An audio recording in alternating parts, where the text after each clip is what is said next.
Hey, welcome to This Week in Pharmacy. It is the week of March 15th, 2024. It's Friday.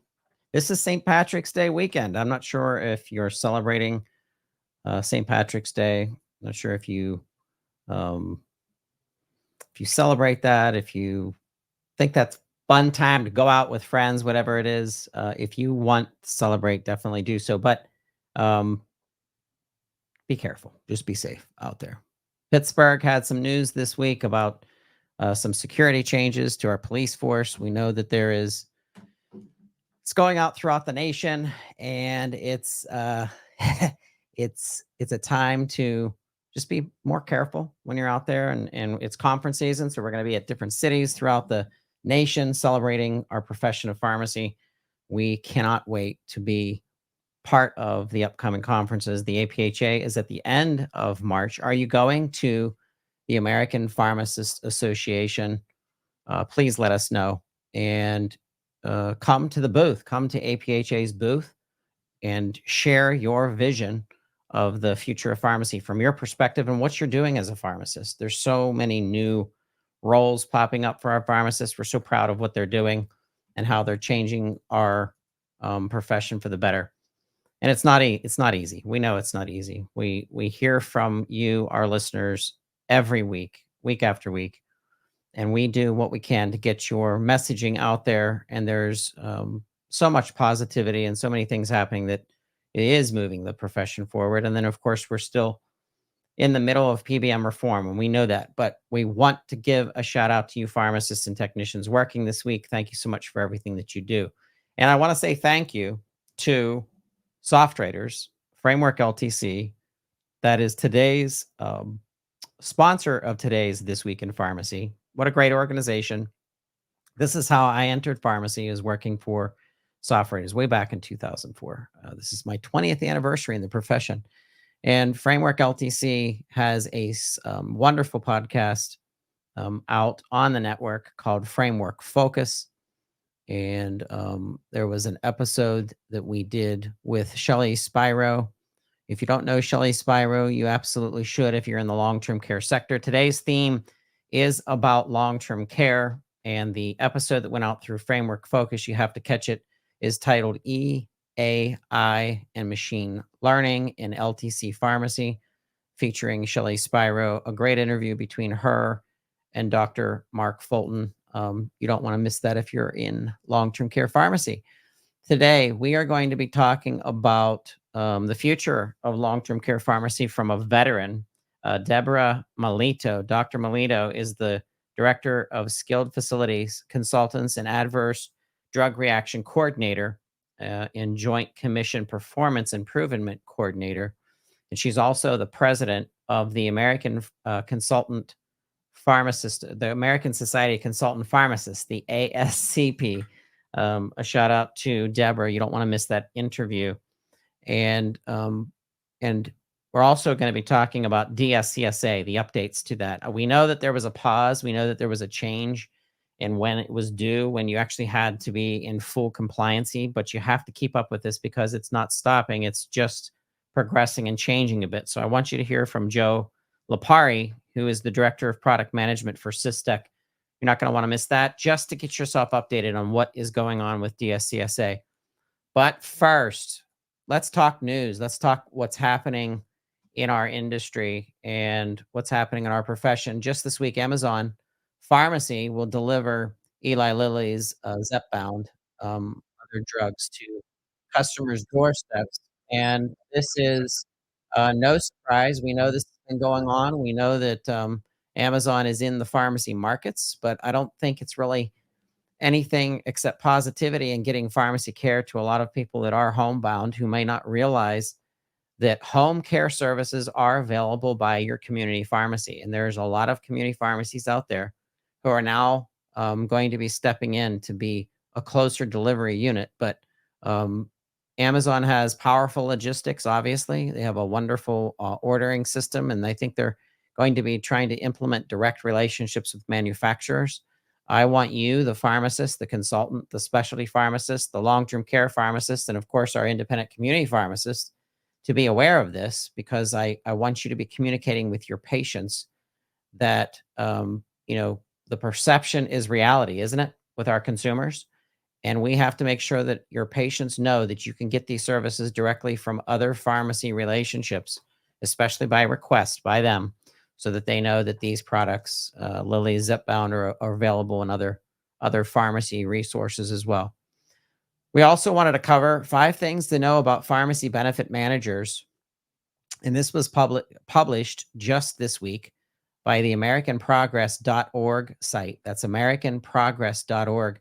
Reason why I'm mentioning this, and it's written by several people in government affairs.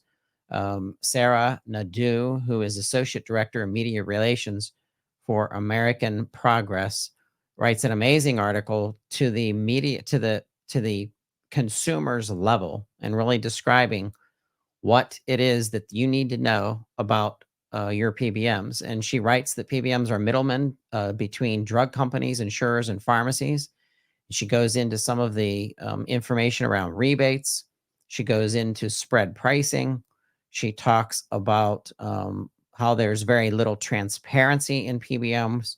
She goes on to talk about how insurers sign direct contracts between them and the manufacturer at times, depending on the volume of product that's being pushed out. And then there's a nice breakdown of 6 pharmacy benefit managers who make up nearly the entire market, which is a splattering, led by CVS Health Caremark, Cigna, Express Scripts, United Health, which is Optum RX, Humana Therapeutics, Magellan Prime, and Med Impact Health Systems. And it leaves very little room for being able to make changes because of the tight controls that these PBMs have. But reform is coming. We know it's coming, but we want you to be aware. And this article is very interesting. And I think it's a very good educating piece for consumers, because consumers now know it's out in the open of what PBMs do and what they do not do. And they don't bring enough value for the money that's being spent in the form of profit generation. And we know that that has to change. All right, this leads me to evolution of what happens in the world of pharmacy profession and macroeconomics when you start putting these kinds of pressures on our pharmacy operators and operations, and of course our independents. There are independent pharmacies that are closing. This all comes back to what happens when you do that, and when you're paying for things incorrectly, and when you're when the scales are not even with money going in and value coming out. The Pharmacy Guild comes out of this wreck that PBMs have put on our industry because of the pressures that it's putting on our pharmacists and our technicians and the workforce environment. And so Dr. Shane Jerominski, Dr. Blood Tanoe, the doctor of pharmacy, Dr. Maurice Shaw, a lot of these internet famous and social media famous people are famous because of what they're doing to our profession. Pizza's Not Working, of course, really opened this up 3-4 years ago. And now the Pharmacy Guild is a union that is forming to become a voice of the pharmacy professional. So go to pharmacyguild.org. That's pharmacyguild.org. And be prepared to meet up with Shane and the entire Pizza's Not Working team, as well as Blood Tanoe and Dr. Candace Alushala, who will be my co-host at the APHA's booth in the middle of the conference arena. Come see us. Tell us what you're doing in the profession of pharmacy and how you're helping to change and innovate our profession. Once again, the APHA 2024 is happening March 22nd through 25th, and we will be there. We're so proud to be there as a press and media partner. I also want to mention today, on Friday, a special interview comes out with Dr. Michael Hogue from the APHA, a special pre-show message. You don't want to miss this. He is so transparent. He's a powerful voice, and he's aggressive, and he believes in putting our pharmacists who have to put our patients first. And I like his entire vibe and what he's putting out there in messaging. So don't miss his interview. Go to any of your podcast platforms and look for it. It's going to be the APHA 2024 pre-show with Dr. Michael Hogue, CEO of the Pharmacy, American Pharmacists Association. Hey, I want to give a shout out to some of our podcasters on the Pharmacy Podcast Network. A shout out to Dr. Simi Byrne. Dr. Byrne is a powerhouse in digital health, and she's going to be guiding our Digital Therapeutics podcast. And what an episode to launch with.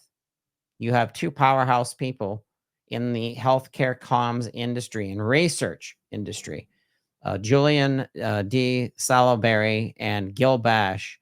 Salaberry is the founder of Galen Growth, which is a data analytics company, a powerful data analytics processor and gatherer and reporter. And they did a report on the state of digital health in 2023 for the entire year and how that projects how things will be going forward throughout 2024 and move on. And what a wonderful host that we have in Simi. And we're also joined by Gil Bash, who is the Global Director of Health at Fin Partners, which is one of the largest PR agencies in the world. And Pharmacy Podcast Network gets to be a small part of that organization in pushing out messaging. And we are the conduit to the pharmacy profession. So if you'd like to work with us, I'm telling you, we're going to jump in heavy into tech and into digital health and into digital therapeutics. So if you want to get involved in this, please reach out to the Pharmacy Podcast Network. We'd love to have you participate.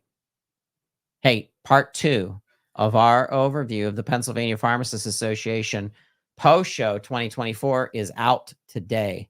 And it's been out for about 12 hours, and we're going to be talking with Mark Bucklaw.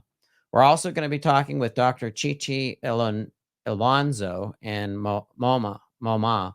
Dr. Alonso Moma, and she is a superstar that was featured at the White House and in talking with President Biden's administration about the state of community pharmacy. What an opportunity.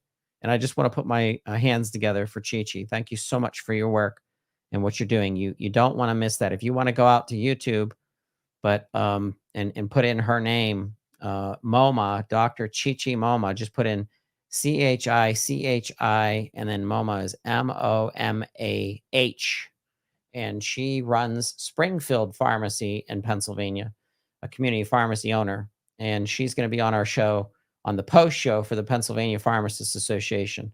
We also are talking with Rennie Carmaker. Dr. Carmaker is head of operations and sales at Med Assist. And then John DeJames, my friend here from Pittsburgh, Pennsylvania. He's the manager of clinical services and development for Value Drug.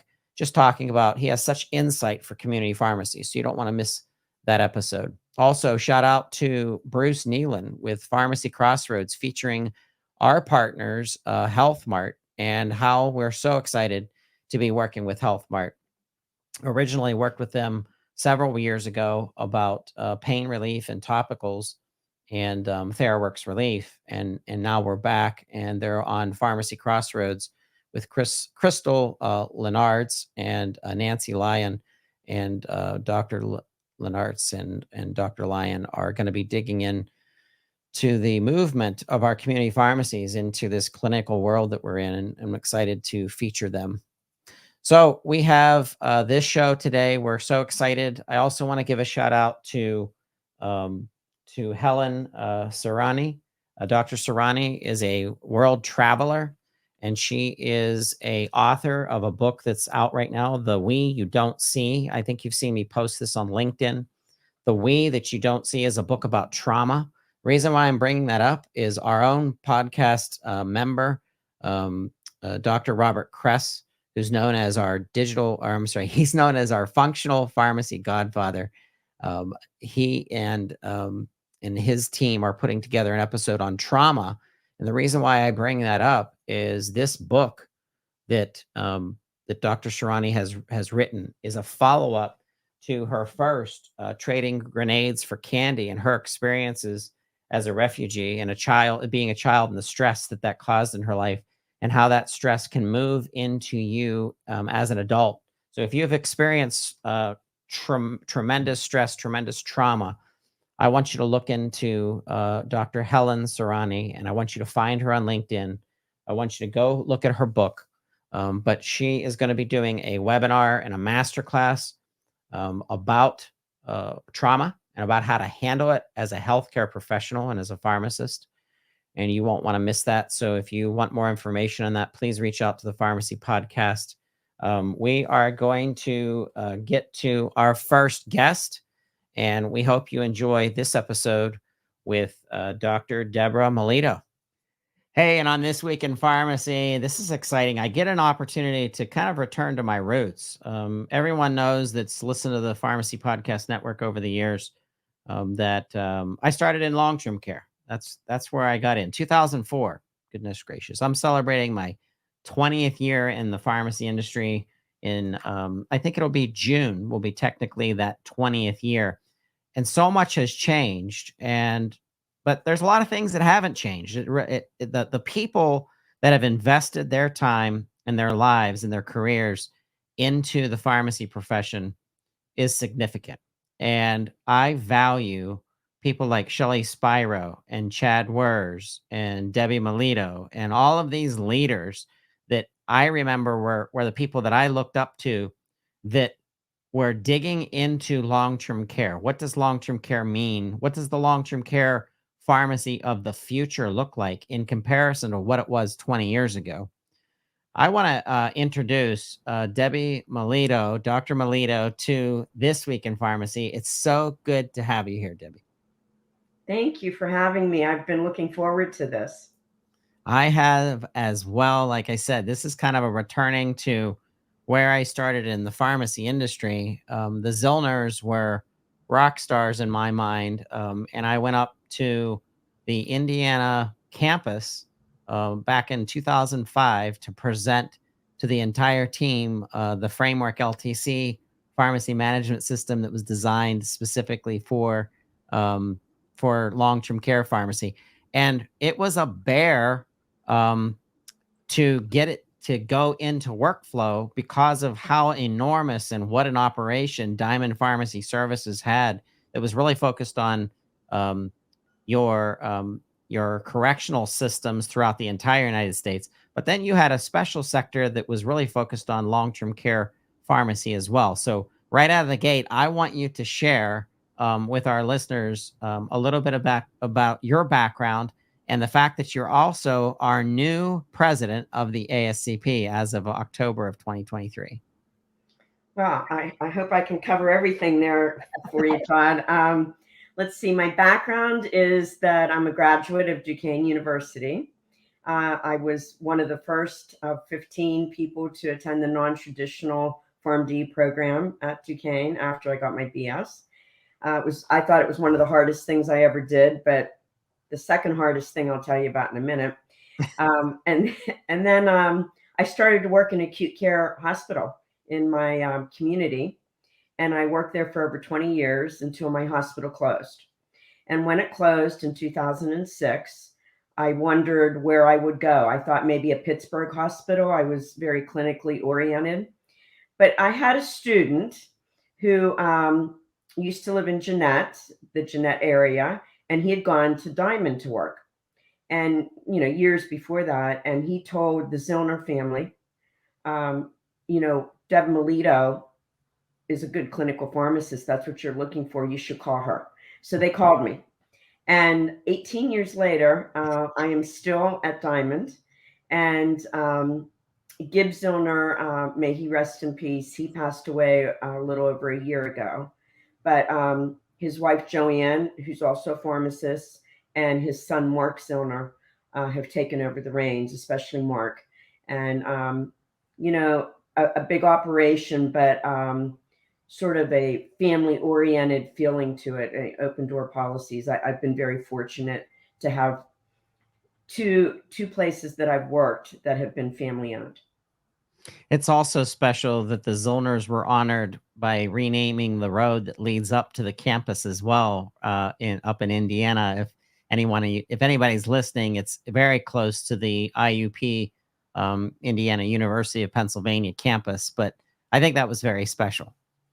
Yes, we were just so humbled by that, that the township decided to do that. But we get to see Gibbs' name every day that we're in Indiana. Yep. And we also have 2 trees that have been planted at the entrance of Diamond as well. So you were also previewed in our local news. The Trib Live was talking about, once again, a Jeanette woman to lead International Pharmacist Group. The group that they were talking about is the American Society of Consultant Pharmacists, which is the leading organization focused on caring for institutional and senior care and long-term care. Talk to us about the ASCP and your role as president, and kind of some of your agendas, things that you want to do in your time as president. Thanks, Todd. So I became a member of ASCP when I started to work at Diamond. And, I just was active in my state chapter of Pennsylvania.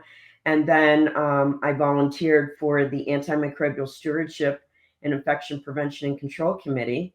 And a short 2 years after that, the chair said, I think you could be the chair of this committee. I'm like, oh, no, I don't think I could do that. Oh, no, you can do that. So I became the chair. I'm still the chair of that committee. And then I ran for the board and I didn't win. So I just kept my head down and kept volunteering. And then I ran again for the board and I won. And that gave me such a great insight into what the American Society of Consultant Pharmacists is all about. And like you said, it really is the landing space for anything that relates to the care of seniors when it's related to the medications. And then several people encouraged me to run for president, but I didn't win the first time. But I ran again and I won. So here we are, October 25th of last year. I was the president, and then I had my acceptance speech the next day at the annual meeting, which was down in Kissimmee, Florida. And I was just so honored to be able to give my acceptance speech, which I entitled Family. And I talked about my hospital family, my Diamond family, my personal family, and all of that together has made me into the person that I am today. It's incredible.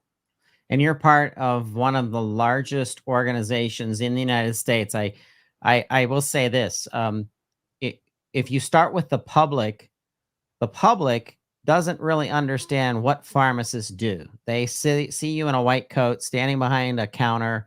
They think that you're counting pills or something. They really don't get it. And then you start to layer that into what specialty is, what long-term care is, what correctional pharmacy is. Diamond Pharmacy almost is like, not on purpose, but you're behind the scenes and you're out there doing things from government relations and state to state contracting and caring for hundreds of thousands of people over the years just in pharmacy services. But talk to us about Diamond Pharmacy Services for a minute. I'm every time I see Mark, every time I hear the word Diamond mentioned, I take personal pride because I feel like I had this teeny weeny bit of a part in it because of our relationship in the software game. But you've been there for 18 years. You've seen so many things change. The facility has grown, new automation coming in, new technology.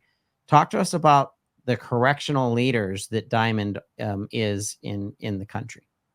Yes. So we have about 1,100 employees now and close to 100 pharmacists. When I started, we had about 50 pharmacists. And we're now in 48 states as far as correctional facilities go. And for long-term care and personal care, we're in Pennsylvania, Ohio, Delaware, Maryland, New Jersey. So we all work together. We all have joint meetings so that we can all hear what everyone's doing on the different divisions. But as the years have gone on, we have installed new technology to help with barcoding and decreasing med errors. And it really is a testament to the people that work there. Everyone is so loyal. I mean, I'm there 18 years. That's nothing. There are people there for 30 and 35 and 40 years. So I'm like the baby, when it comes to how long people have been at Diamond. But I just attribute it to the kindness of the Zoner family and there's a really good example of some renovations that took place, and all the automation that was installed. That was quite an undertaking, but I'm happy to say that it's finished. But I also want to talk about, I said the second hardest thing I ever did, with the pandemic, we all had to pivot. We all had to learn how to do that. I feel like we did that almost every day. And so I had to operationalize a COVID project there. It was very difficult to do, but it was the right thing to do. And it ended up being the most gratifying thing I've ever done in my pharmacy career. So I had the full support of the Zollner family to do that. And we were able to immunize so many residents in our nursing homes. And they would say, thank you. Now my daughter can come visit me since I've been, vaccinated. So that was quite an undertaking, but a very gratifying one. And to your point, Todd, about not really knowing, the general public not really knowing what we as pharmacists do, I have to credit Chad Wars at ASCP during the pandemic, getting the word out to all the federal agencies, whether it be CMS, FDA, the White House, CDC, to tell them what we do as pharmacists, to the point where people in those agencies did not understand how medications arrived at a nursing home. I thought, did none of these people have a loved one in a nursing home ever? Did they think that, the stork delivered the meds in the middle of the night? I just couldn't understand it. But Chad had a seat at the table at all of those places. And now they understand that there's a mechanism already in place to deliver meds sometimes 2 and 3 times a day to a nursing home from a long-term care pharmacy. So not all things with the pandemic were bad. There was a lot of bad, but the good that came out of it is that everyone now knows what a pharmacist does, especially one that goes to a nursing home. That is so true, Debbie. That is absolutely true. Is the public now realizes that pharmacists are so much more because they got their tests, they were immunized, they were cared for. I think we had national articles come out about people realizing that diabetes could be better controlled when you're teamed up with your community pharmacist and your pharmacist specialist. I want to give a shout out to Chad as well. I've known him. He's a fellow Jedi lover and Star Wars fan. I love all of his accolades and in his office, how he has stormtrooper setups and different things he's doing. So it's fun to see organizations transform, and it's all about the people that believe in those organizations as well as of the mission.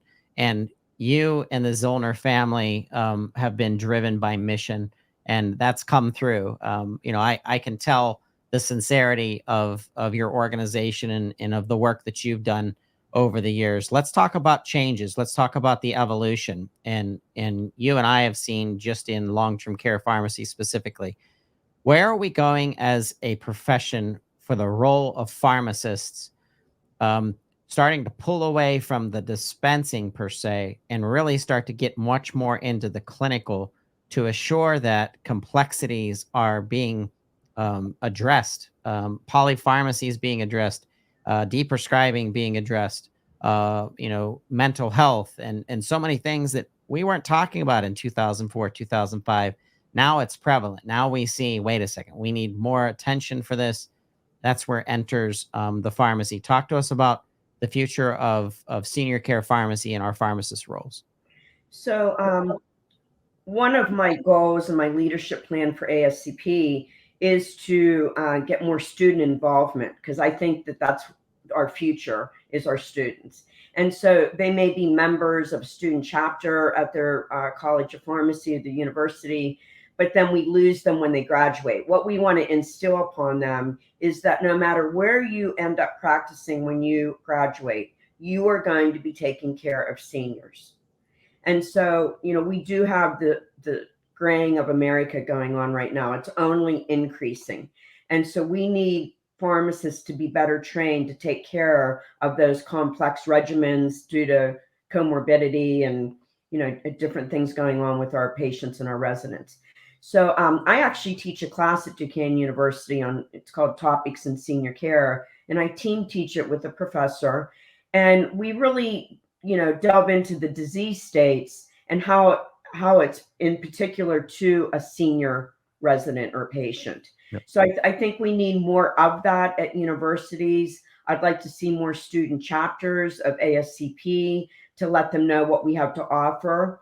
And I'm also, one of my other goals is that all the members of ASCP also know about all the things that ASCP has to offer. So we have so many committees, like 35 committees, and I listen in on all of those calls. And I have a much better understanding of, what they need or what they've already achieved or what charge they've completed. And I like to share that information with the ASCP members so they know what they're getting with their membership. It's excellent. Excellent. And I'm glad that you mentioned the students. We spent some time at Duquesne University 2 weeks ago where we listened in to two local politicians, state senate and Congress, that was presenting what was happening in the state of Pennsylvania right at the Duquesne campus. The Pittsburgh School of Pharmacy was involved. It's so wonderful seeing how Duquesne and Pitt have always been unified and working together to bring a lot more information to the future of pharmacy, our students. I'm glad that you've mentioned that. And the ASCP student chapters have been a big part of growing not only the membership, but growing future leaders.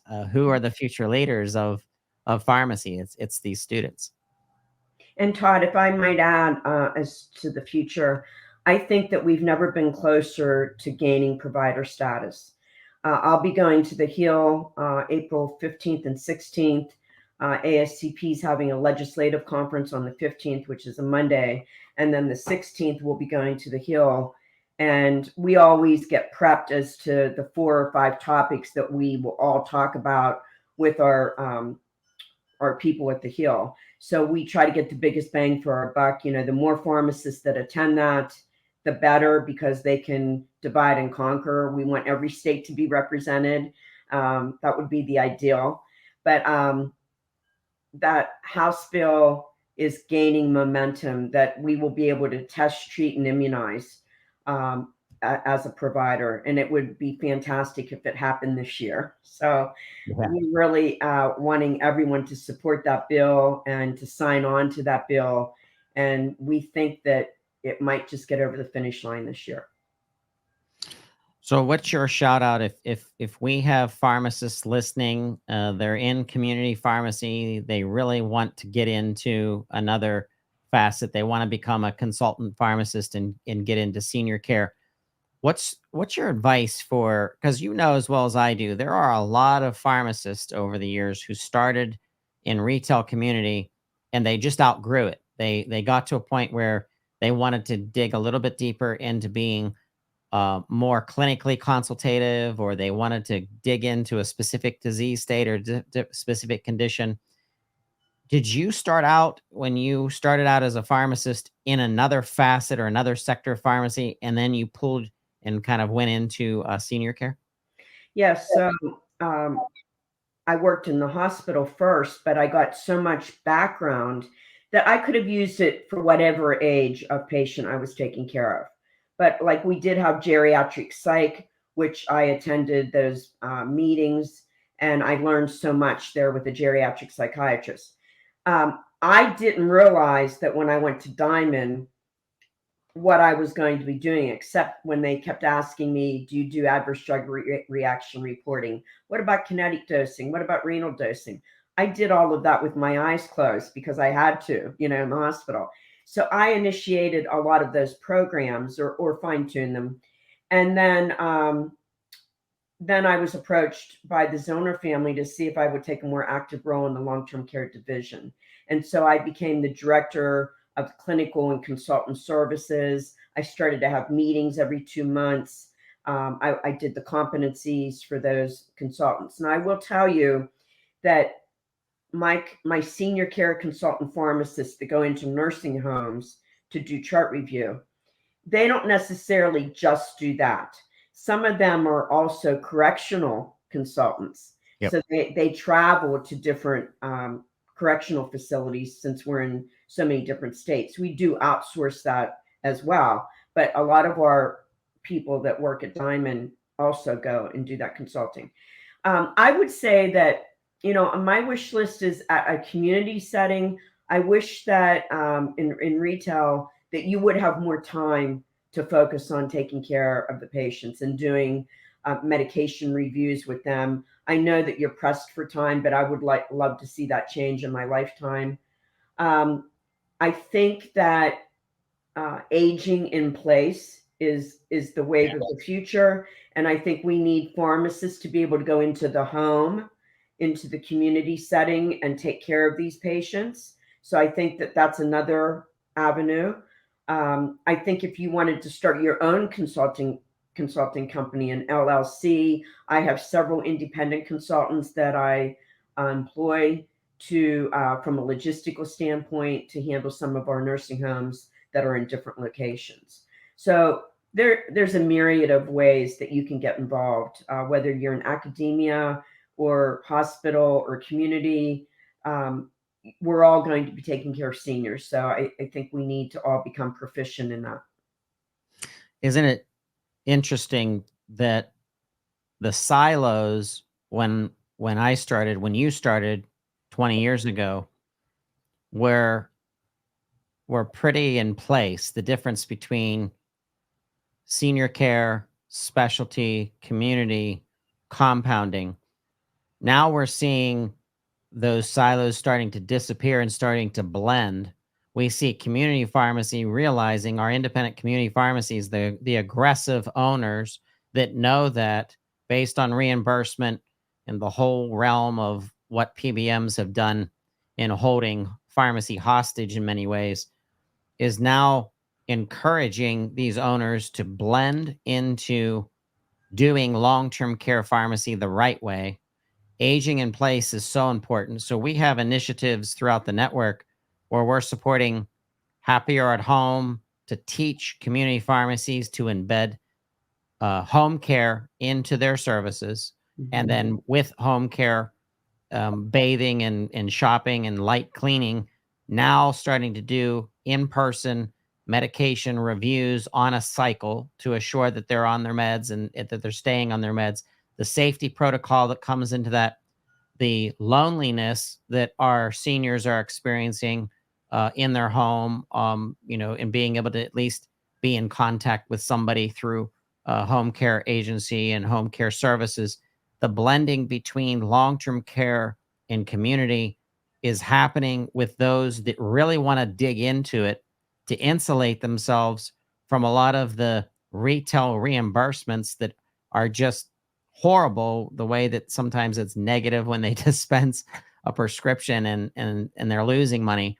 But Diamond Pharmacy Services, as well as yourself, you have seen many of these changes and have advocated and been part of kind of the fold. And now I see the ASCP starting to be a beacon of light for how to do long-term care not only the right way and structurally the right way to keep patients safe and to do medication management the right way, but also teaching community pharmacy. Now, how do you blend that? How do you blend that operation? Talk to us about the blending of community and senior care pharmacy.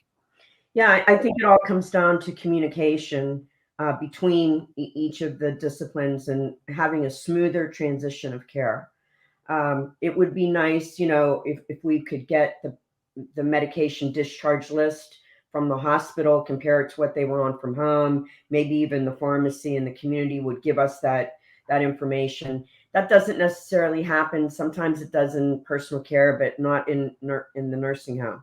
So as you're probably aware, Todd, we do complete a drug regimen review and a medication reconciliation for all of our new admissions and readmissions on a daily basis.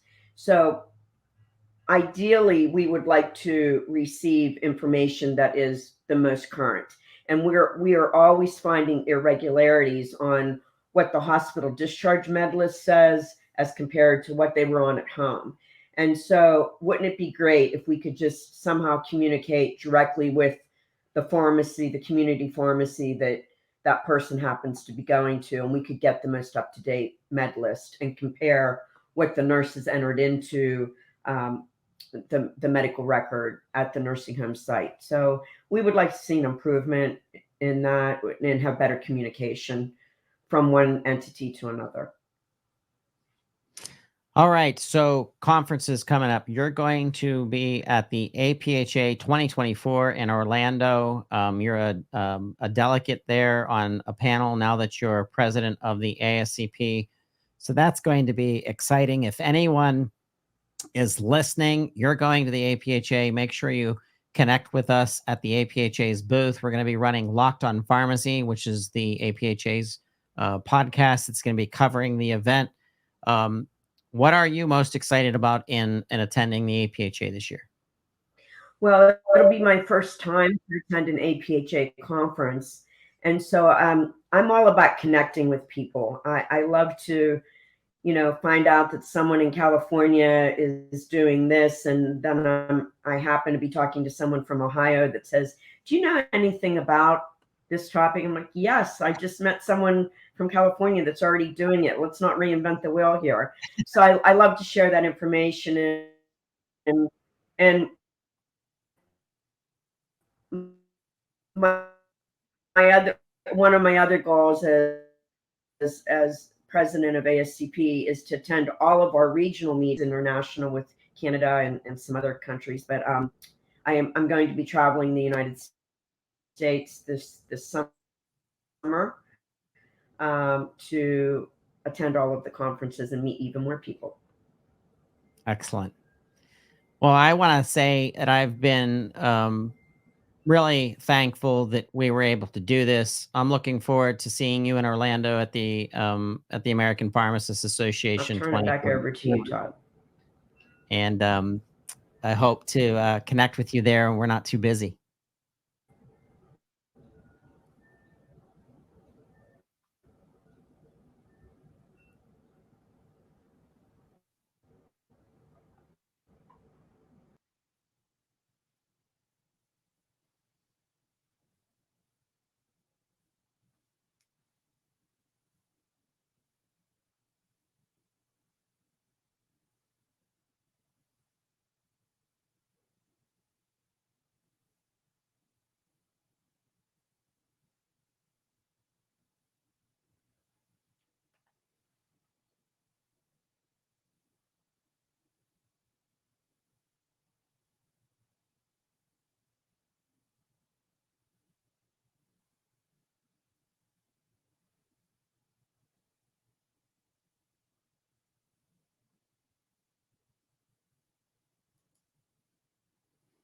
Be sure to connect with Dr. Deborah Milito, on LinkedIn.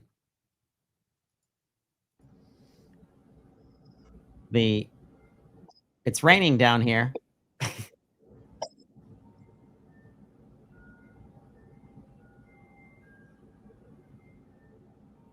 Can you hear me now? I can hear you, Todd. I couldn't hear you for a while. Yeah, I think the internet is getting sketchy because of the rain. But we actually had a good ending, so we were able to kind of wrap up. But I'll just bolt these on together. I'll start in and we'll just say goodbye. All right. So if you want more information on the American Pharmacists Association or 2024, definitely Google APHA 2024. For the APH or the ASCP, the American Society of Consultant Pharmacists, it's the ASCP.com. Debbie, you are on LinkedIn as well. So encouraging people to reach out to you. Deborah, Dr. Deborah Milito, Director of Consultant and Clinical Services and Chief Antimicrobial Stewardship Officer at Diamond Pharmacy Services. This has been fun. Debbie, it's been wonderful to catch up with you. I hope to see you in Orlando. I'll be looking for you. Okay. We'll be at the APHA booth. I hope to see you soon, but thank you so much. Okay. Bye-bye. Hey, great interview with Deborah. Shout out to you, Deborah. Thanks for being a guest on This Week in Pharmacy. All right. Let's listen in to Darshan Kulkarni, who's one of our affiliates and correspondents and members of the Pharmacy Podcast Network. And he's going to give us 5 legal tips to prepare your pharmacy for sale. You're not going to want to miss this if you're ready to make that transition. And get in touch with us. We have organizations that can help you. 5 legal tips to help you prepare your pharmacy for sale. Let's dive in. Number 1, first make sure all your licenses and permits are up to date. This includes your pharmacy license, DEA registration, any state or local permits. Buyers will check this, and any lapses can cause major delays. Number 2, get your financials in order. Ensure all your financial records are accurate and well organized. This will make your pharmacy more attractive to potential buyers, but it will also help in determining the right price. Number 3, review and organize all your legal documents. This includes any contracts with suppliers, lease agreements, employee records. Make sure everything is current and clearly documented. Buyers will want to see that your legal affairs are in order. Having problems with your pharmacy? Reach out to me right now at darshan@kulkarnilawfirm.com. Number 4, check for any pending or potential legal issues. These can be unresolved disputes with vendors, potential regulatory issues. Again, address these issues head on and prevent them from becoming roadblocks in the sales process. Finally, number 5, consult with a professional. Selling a pharmacy is a big deal. It's important to have an experienced attorney on your side to guide you through the process. You want them to help you negotiate your terms and make sure everything is legally sound. Preparing a sale takes time and attention to detail. With the right legal preparation, you can make the process smoother and more profitable. Good luck, and reach out to me if you need further help. To avoid legal problems with your pharmacy, call me at 302-252-6959. Hey, and on This Week in Pharmacy, we have an update of something that is I don't know if you want to call it a mystery box. It's a head scratcher for me. We have lots of pharmacy operators dealing and wondering what's going on with DSCSA, the Drug Supply Chain Security Act. We know that in August, September, October, there were some changes in regulations and what was actually required of pharmacies operating in the United States. So today is important. We're also going to be talking about some specialty pharmacy tie into this. I want to welcome Joe Lipari from Systech to This Week in Pharmacy. Joe, I'm excited to have you here today. Hi, Todd. Thanks for having me. All right, let's jump in. So back in August regarding the DSCSA, we know that the FDA has announced that they're going to delay the enforcement. Dominoes started falling in a different direction slightly. There was this kind of a sigh of relief for people to say, now I have more time to get ready. Let's kind of give our listeners an update about what's going on. And we call this, I guess, a stabilization period. But talk to me about what's going on, and then let's jump into Systech. I really want to understand this. Sure. Stabilization period. So it is an interesting coined term for this period of time that now spans from November, right? We're looking at a year. So we should have gone live in November of 23. Like you were saying, we're going to have some enforcement discretion for a year.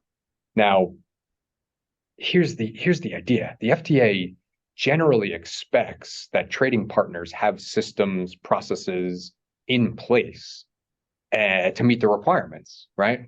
And so that's a quote directly from their stabilization period, documents that they put out, right? Now, the FDA recognizes that there are technical hurdles. They recognize there are operational issues. They recognize that patient safety, access to medicines is priority number 1, right? And that's where the stabilization period comes in, right? Allowing some breathing room so that we don't grind the supply chain to a halt, especially on that sort of proverbial last mile of dispense, right? Getting medicines into the hands of patients, right?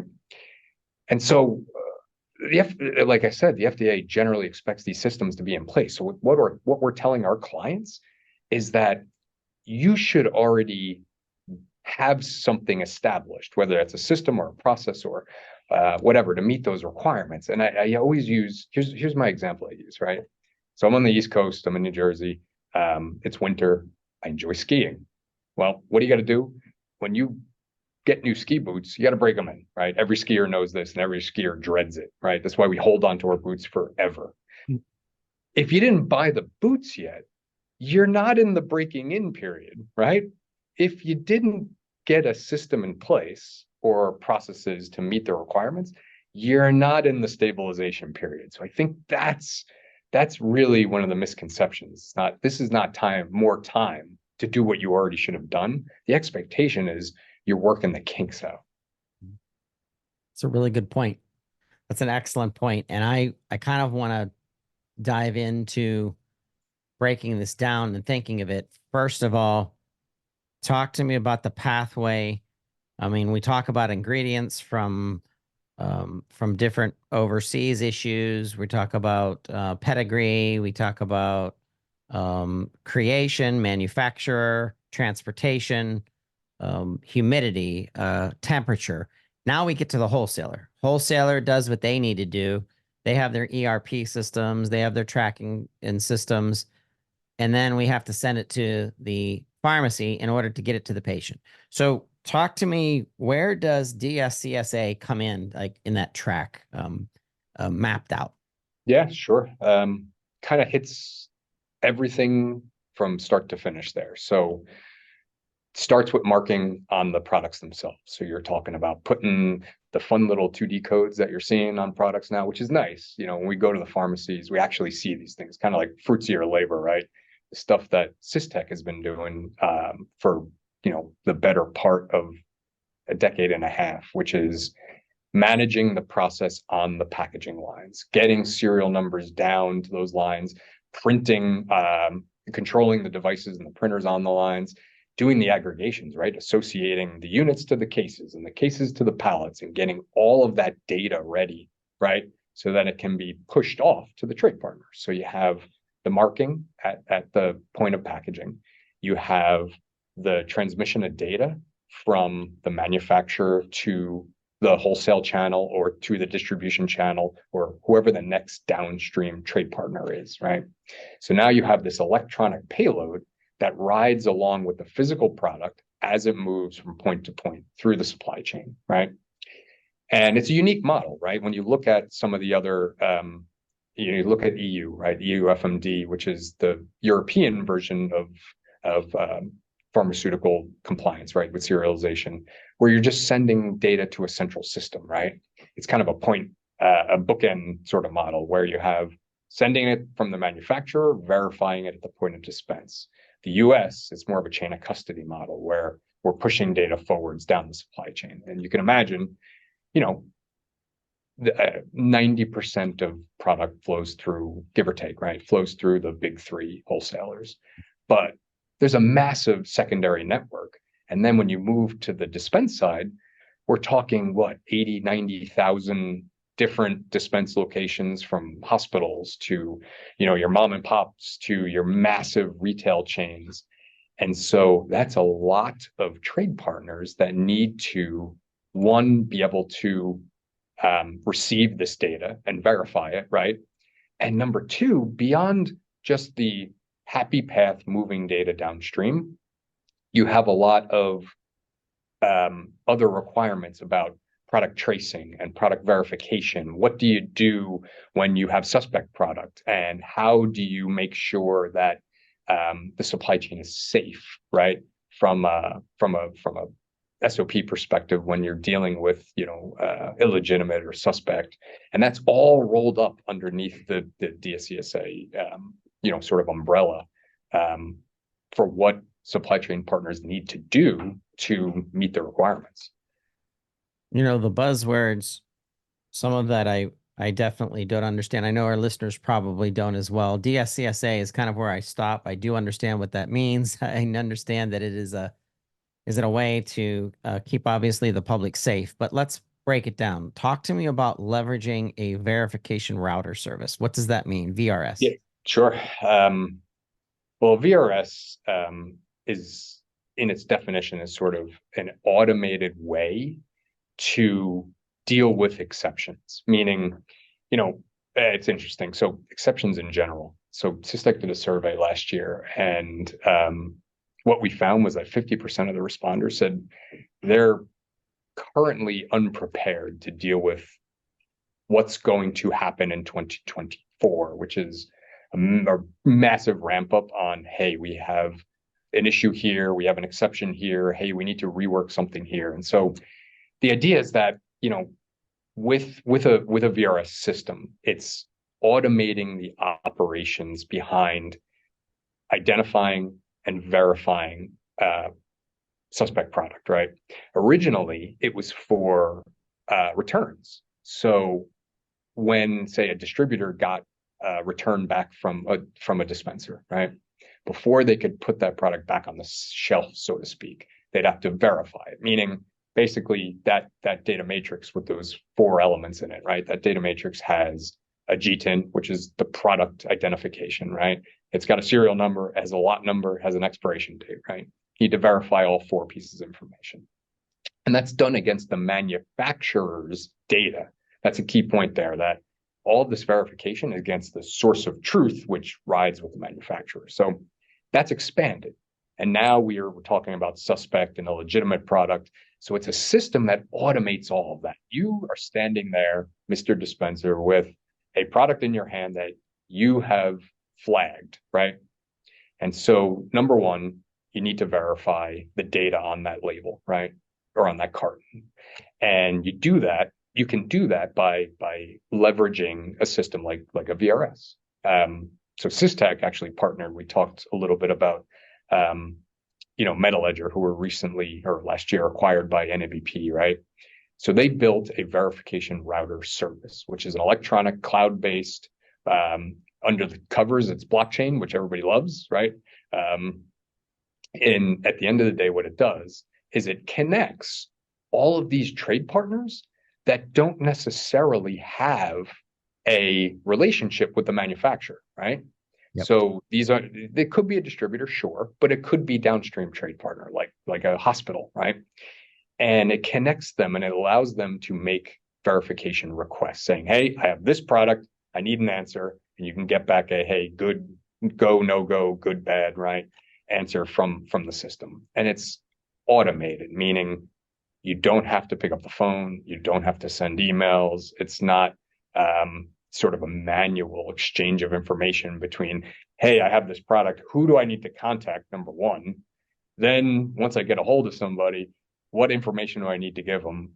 What is he giving me back? How am I documenting all of this, right? So it's a way to automate all of that. And, the VRS components of sort of the DSCSA timelines actually went sort of live back in 2019.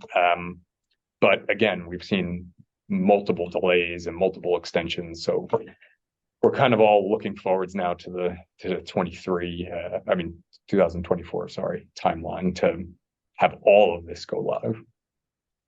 Joe, talk to me about product in and of itself, because I'm going to shift gears and we're going to get into some discussions around the sensitivity around specialty meds and the expense in specialty meds. But before we do that, 100% of products that are being dispensed out of a pharmacy, does this fall into any of the policies and or stipulations of the Drug Supply Chain Security Act? No, there are categories of products that are excluded from requiring compliance. Certain categories of pharma products have been have been categorized as exceptions. So it's not 100%. It's also not OTC. So even if a pharma company is making OTC product, that's also not part of the legislation as well. Now, from the ingredient level, we know that that's included. There are some ingredients, depending on what ingredient it is, in order to make up that specific medication. I immediately start thinking of compounding. How does compounding pharmacy tie into the world of DSCSA? Yeah, it's interesting. So there are even exceptions to the rule depending on what role you play. Interestingly enough, even during COVID, there were special dispensations made for drugs that were needed during times of crisis, so to speak, right? So your role in the supply chain also plays an interesting part in when you have to deal with compliance. So there was kind of a role of timelines for manufacturers versus, say, repackagers versus dispensers versus other roles in the supply chain. So the short answer to that is DSCSA touches everybody, but the enforcement was kind of staggered based on who you were in the supply chain. That's good. Good answer, because I really sat there as a head scratcher when this was asked at a pharmacy conference that we were at, and sure enough, it came up, and I'm like 100% of the products, yes or no. I couldn't get an answer, and then definitely compounding. Yep. That's very curious. I think compounding plays in so many places: pediatrics, hospital system, dentists, or dental community, obviously. But so I'm glad that you've pointed that out. Let's go back to what I was saying. Specialty pharmacy. So medications that have to be moderated in ways, tracked in ways. There's REMS reporting that's very important to specific specialty meds. They're super expensive at times in comparison to what medications or pharmaceutical products you'd see in other sectors of pharmacy. How and why has Systech been so successful in the specialty pharmacy space?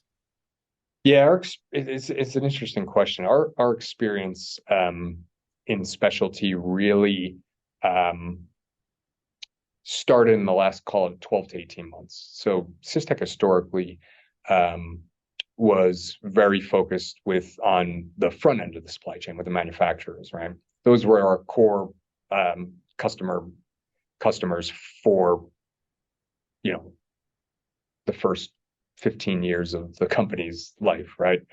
And as we expanded into the sort of traceability side, being able to connect different types of trade partners became more important.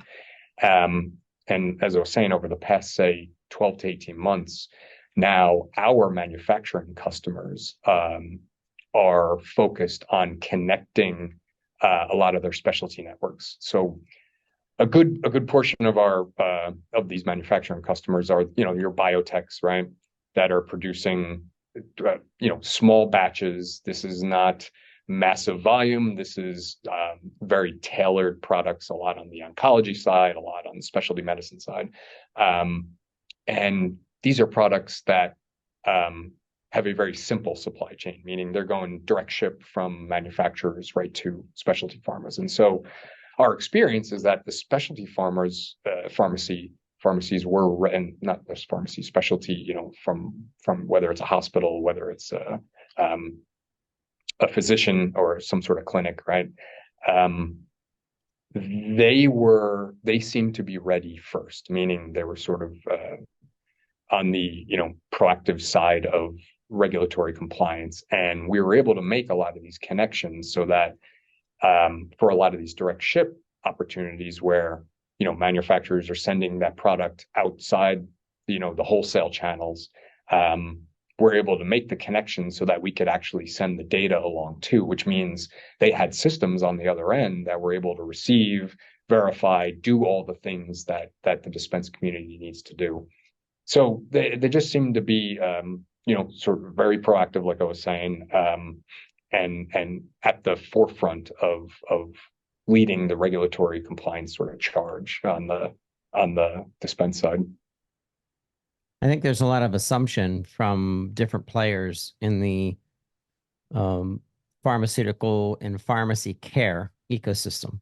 If I'm a specialty pharmacy, shout out to Amber Pharmacy, shout out to the NASP, obviously. We just did a special 4-part series with Shields Health Solutions, which is a specialty pharmacy. So when I'm thinking of these organizations, I would assume as a specialty pharmacy that my wholesaler was paying meticulous attention to issues that would tie in DSCSA and what could happen, the negative of what could happen if I'm not aligned correctly, if I'm using the right technology, if I don't have credentialing, if I don't understand verification.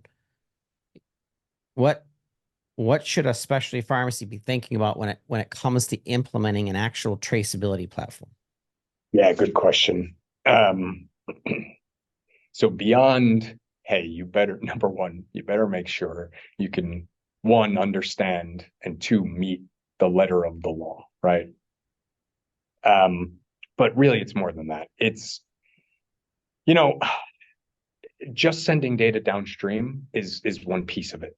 So with the dispense community, a lot of times there's even master data issues, meaning there are companies that don't understand they need this thing called a GLN, right? A location number. It says who you are who you are, right?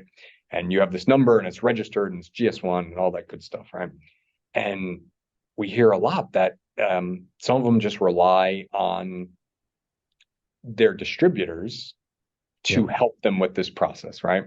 And I get that. I understand. It's a lot. And you just start thinking about like the mom and pop shop, and I go, the owner is the pharmacist, and he's also the janitor, and he's also, doing accounting, and I get all that.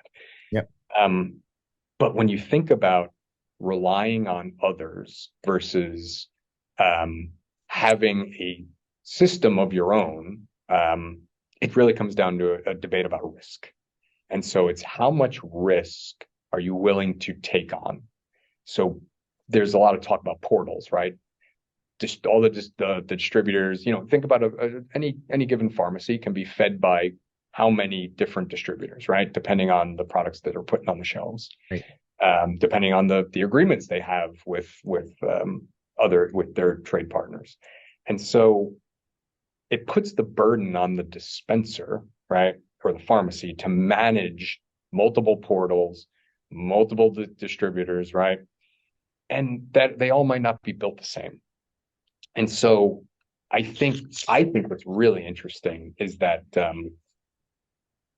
you have the NABP really playing a major role here, and they're really positioning themselves well to fill a lot of these gaps for the dispense community. We attended that event, the last event they had in Chicago over the summer, and you really hear from there was something like 20 plus, 30 plus state boards of pharmacy that were attending, and you're hearing some of these people for the first time, right, talking about, hey, this is real. We really have to deal with this, right? And we're really late in the game, right?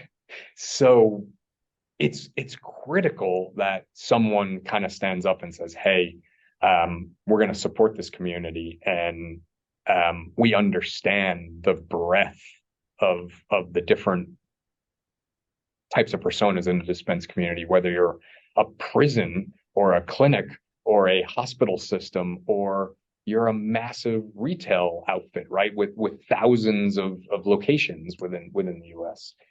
And so really, I guess it comes down to, I think, from my perspective, it's a risk, like I was saying, a risk decision. It's how much are you willing to risk on relying on trade partners versus taking on the ownership yourself and being able to clearly meet the letter of the law within your four walls of your organization. Joe, this has been an awesome conversation, and really appreciate you giving us an update. I don't want this to be the last time that we talk. And actually, if you head on out to Assembia, which is April 29th through May 2nd in Vegas, make sure that you look us up. We'll be covering that show. We always cover that show. It's one of our favorites. And then NASP, National Association of Specialty Pharmacies, leading advocacy for specialty pharmacy. They are, I believe, in October of 2024. And that's when everybody should be biting their nails, because what is it? The date, the drop dead date is what? November what? 2024. November 20. Oh God, you hit me off the top of my head. Is it 26, 27? Somewhere around Thanksgiving. Okay. I should know that off the top of my head. 27th. 27th, right? 27th. Yep. Shout out to my sister over at Finn Partners. Thank you. Thank you. Thank you. Hey, this has been fun. Thank you so much, Joe, for being on This Week in Pharmacy. And this plays into the number one purpose of our pharmacists. The number one reason to have pharmacists in pharmacy is safety. So this is all part of that safety. So I want to thank you for being on the show. Thank you. Thanks, Todd. Appreciate it.